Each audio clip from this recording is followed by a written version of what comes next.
ទី1និយាយពី definition ផ្សាយបោកវែហ្នឹងគឺជាកម្មវិធីការដែលចំណេះដឹងនឹងជាអ៊ីនធឺណិតដើម្បីវាយប្រហារឬការពារចូលបដ background ផ្សាយបោកវែហ្នឹងគឺមានចាប់តាំងពីសតវត្សទី20ពេលដែលអ៊ីនធឺណិតហ្នឹងមានបណ្ដាញកុំព្យូទ័រហើយមានតួនាទីស្ថិតក្នុងសន្តិសុខចូលដល់ដំណើរការរបស់វាផ្សាយបោកវែហ្នឹងគឺវាបានដំណើរការតាមរយៈ cyber attack ដែលវាមានគោលបំណងបំផ្លាញឬធ្វើឲ្យប្រព័ន្ធហ្នឹងមានការខូចខាតផ្សាយបោកវែហ្នឹងគឺវាមានតាមដំណាក់កាលមានការលួចទិន្នន័យការវាយប្រហារទីណោះការធ្វើខ្សែប្រព័ន្ធនិងការបន្តព័ត៌មានWhat is that?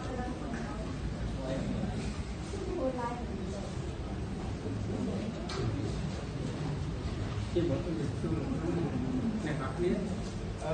lên vô nên được nói chuyện con đó lên tí promo con đó lên tí hay sai bờ vào về chẳng ai mình cho ai xin lên vô của con nóiទី1គឺ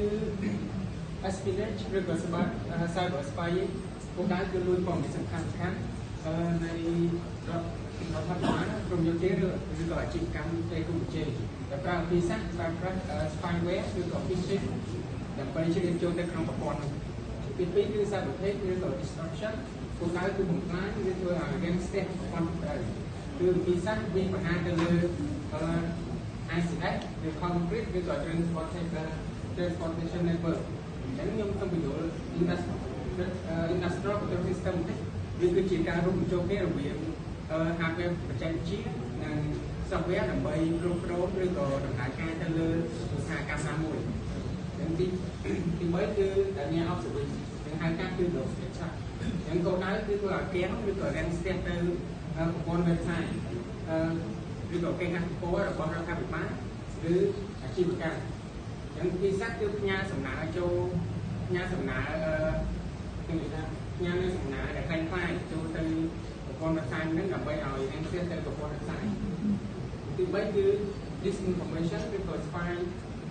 psychology warfare នឹងគោលដៅគឺទៅឲ្យប៉ះពាល់ទៅលើមតិសាធារណៈនិងផ្សព្វផ្សាយព័ត៌មានមិនពិតឬគ្រប់គ្រងទៅប្រព័ន្ធផ្សព្វផ្សាយមនុស្សវិធីសាស្ត្រគឺប្រើប្រាស់បណ្ដាញសង្គមឬក៏វីដេអូខ្លីៗឬក៏ព័ត៌មានគេហៅថា deepfake ឬក៏ fake news ដើម្បីគ្រប់គ្រងការយល់ឃើញរបស់សាធារណជន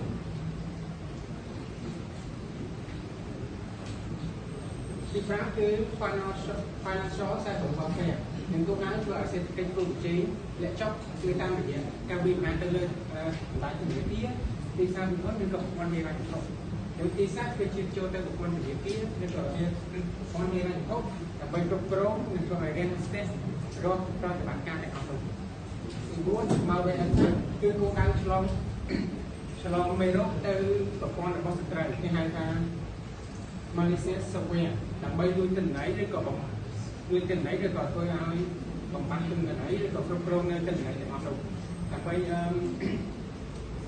គឺវិធីសាស្ត្រគឺគេដាក់ពង្រាយ virus ដូចជា Trojan ransomware ឬក៏ worm ជាដើមទៅប្រព័ន្ធកណ្ដាលដើម្បីឲ្យវាឆ្លងទៅប្រព័ន្ធរបស់ស្ត្រីដែលគេចង់ធ្វើទាំងទី2គឺ AI automate cyber attack អញ្ចឹងនេះគឺជាការ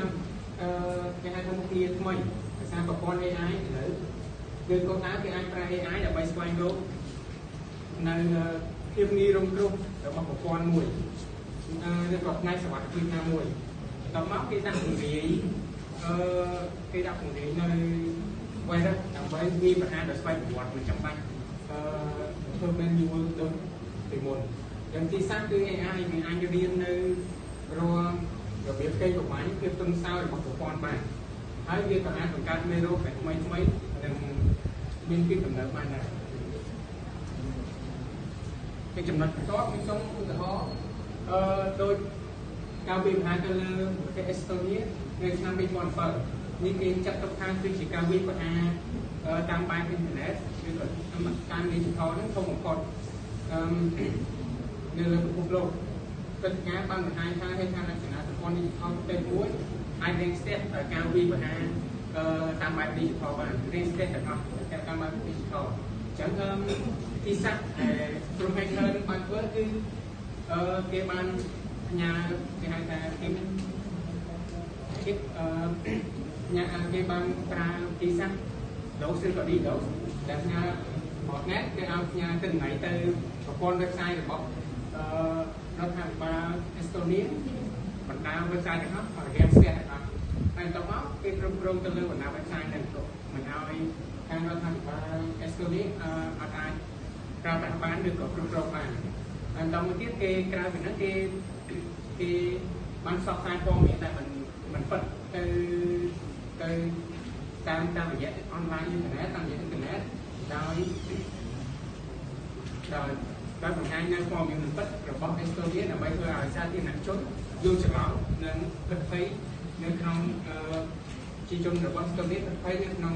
ប្រទេសខ្លួនឯងចំពោះឧទាហរណ៍បន្តគឺ Stuxnet ជា Stuxnet គឺជាការវាយប្រហារតាមបែបអ៊ីនធឺណិតដែលប៉ះពាល់ទៅលើ hardware ផងនិង software ផងតែវាប៉ះពាល់ខ្លាំងគេចាត់ទុកថាវា Stuxnet គឺជា virus មួយដែលខ្លាំងតែវាអាចប៉ះពាល់ទៅដល់ hardware របស់ hardware និង software ទីសាគឺក្រុម hacker បានកាត់មេរោគ Stuxnet មកដើម្បីវាយប្រហារទៅលើ industrial control system នេះថាវាប្រហារទៅលើប្រព័ន្ធគ្រប់គ្រងឧស្សាហកម្មនៃរោងចក្រណាតានតែរោងចក្រណាតាននេះគឺគេចម្រាញនៅអ៊ូរ៉ានីអ៊ូរ៉ានឹងអ៊ីរ៉ាយ៉ូ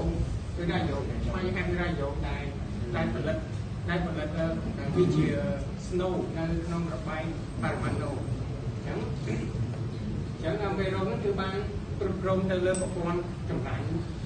អ៊ីរ៉ាយ៉ូនឹងដើម្បី reset ឬក៏បិទឬក៏ធ្វើឲ្យការបង្កើតប៉ារ៉ាម៉ាណូគឺយឺតអញ្ចឹងធ្វើឲ្យ100ជាង100គេហៅថាជាង100ប្រព័ន្ធដែលចម្រាញ់វាអាយុនោះបានមកពីបានទាំងគ្រប់របស់យើងទៅប៉ុណ្ណាសួស្តីមិត្តក្រុមអ្នកនរគ្នាខ្ញុំមកឈ្មោះនៅអារម្មណ៍មកពីយកពីចំណុចទី4គឺតម្លៃទាបគឺការវាបញ្ហាតាមអ៊ីនធឺណិតអាចមានតម្លៃទាបជាការធ្វើសង្គ្រាមដែលប្រើអាវុធទីផ្ទុះការប្រម៉ូទព័ត៌មានការវាបញ្ហាតាមអ៊ីនធឺណិតអាចប្រើដើម្បីជួយព័ត៌មានរបស់ទីផ្ទុះការវាបញ្ហាពីចម្ងាយការវាបញ្ហាតាមអ៊ីនធឺណិតហ្នឹងអាចវាបញ្ហានៅទីណាក៏បានដែរទៅលើត្រូវរបស់យើងផ្ដល់ឱកាសឲ្យប្រទេសឬក្រុមទុនខ្សោយមានតែអ៊ីនធឺណិតអាចផ្ដល់ឲ្យប្រទេសឬក្រុមទុនខ្សោយដែលអាចប្រឈមត្រូវដែលខ្លាំងជាងដោយសារពួកគេអាចទាញយកទិន្នន័យសំខាន់របស់ខ្លួនការបន្ថយការបាត់បង់ជីវិតមនុស្សមិន